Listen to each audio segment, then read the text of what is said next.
There comes a moment in life when you realize that your presence has been too easy to reach. You pick up every call. You respond to every message before you even think about how you feel. You stretch yourself thin to stay connected, as if being constantly accessible is the proof that you care. It takes time, sometimes too much time, to understand that people value what isn't always in their hands. When you are endlessly available, your energy turns into background noise. Familiar. Predictable. Taken for granted. The art of being unavailable doesn't start with strategy. It starts with exhaustion. You don't wake up one day and decide to become mysterious or distant for the aesthetic. You arrive there because something in you got tired of giving yourself away in tiny pieces. You start noticing how often you set yourself aside to create space for someone else's comfort, only to end up feeling like an afterthought when you finally need something in return. That's usually the beginning. And it's a quiet beginning. It happens on a night when you go to sleep annoyed at yourself for answering a message you didn't want to answer. It happens the moment you replay a conversation and realize you were trying too hard to keep something alive that wasn't feeding you. It happens when you start seeing how one-sided your effort has become. Being unavailable isn't an act of rebellion. It's a recalibration of worth. It's the decision to stop making your time feel like an open buffet. When people have unlimited access to you, they stop noticing the value of the access. It sounds harsh, but people are wired to appreciate contrast. Warmth feels warm because you know what cold feels like. Silence feels powerful because we've all heard too much noise. Your presence becomes meaningful only when it isn't handed out freely at every moment. The world teaches us that connection requires constant engagement. Always reply. Always show up. Always be reachable. But if you watch your own life closely, you'll notice that the people who draw you in the most aren't the ones who crowd your attention. They're the ones who carry themselves with a quiet sense of self that doesn't beg for validation. They don't rush. They don't cling. They don't break themselves to meet your expectations. That subtle distance is not coldness. It's a sign of someone who hasn't forgotten their own center while trying to be part of someone else's world. Most people misunderstand emotional unavailability. They think it means shutting people out. But the truth is far different. Being unavailable isn't a wall, it's a gate. A gate you choose to open on your terms. It means you know your own limits and you're not ashamed of them. It means you don't chase attention as if your worth hangs from its hook. It means you give yourself permission to step back without apology. The moment you begin to respect your own time, you stop leaking energy. You stop treating yourself as the backup plan. And strangely enough, this is where people begin to lean in. There is something magnetic about someone who isn't always there. Not because they are playing a role, but because they have something going on within themselves. A life that doesn't revolve around approval. Passions that exist even when no one is watching.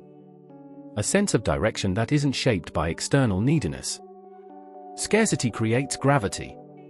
When your presence becomes something intentional rather than automatic, others feel the shift. They pay closer attention. They listen differently. They notice the way you choose your words rather than throwing them into the air. They sense the strength of someone who doesn't base their behavior on fear of being forgotten. But this kind of availability can't be faked. The people who try to imitate it usually end up looking performative because their withdrawal still carries the scent of insecurity. True unavailability is rooted in self-respect, not punishment. Sometimes being unavailable simply means you no longer abandon yourself for the sake of keeping someone else comfortable. You no longer force conversations just to avoid silence. You don't rearrange your schedule to accommodate someone who can barely offer you the same courtesy. You give your energy to the things that grow you, instead of the things that drain you. And when someone notices that your attention has boundaries, they learn that being part of your life requires effort, not assumption. There's a deeper layer to all of this. When you become less immediately reachable, you create space to feel yourself again. Constant availability makes you lose your sense of internal rhythm. You drift into other people's moods, their wants, their emergencies. You forget your own. You end up reacting your way through life instead of choosing. But when you step back, even slightly, your inner world stops feeling like a crowded hallway. You start hearing your own instincts more clearly. You make decisions because they feel true to you, not because they'll keep someone else from being disappointed. Unavailability protects your emotional landscape. It gives your life depth and texture. People often believe that intimacy depends on closeness, but real intimacy depends on clarity. And you can't be clear if you never have a moment to breathe or recalibrate. When you allow distance, you invite perspective. You see relationships for what they are instead of what you wanted them to be. You notice who reaches out beyond convenience. You see who values your time enough to meet you halfway. Distance reveals character. It exposes what's genuine and what's fragile. It shows you who was drawn to your availability rather than to you. At some point, you realize that being unavailable isn't about withholding anything. It's about no longer scattering your presence like confetti. It's understanding that your time, your attention, your emotional bandwidth, all of that is currency. And not everyone should have unlimited access to it. You stop giving VIP passes to people who haven't earned them. You step into your own life with a sense of weight that others can feel.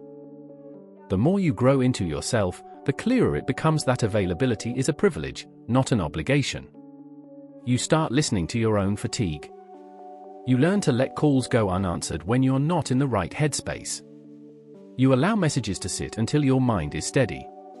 You choose when to engage rather than being pulled into conversations by force of habit. This is what availability looks like when it's healthy.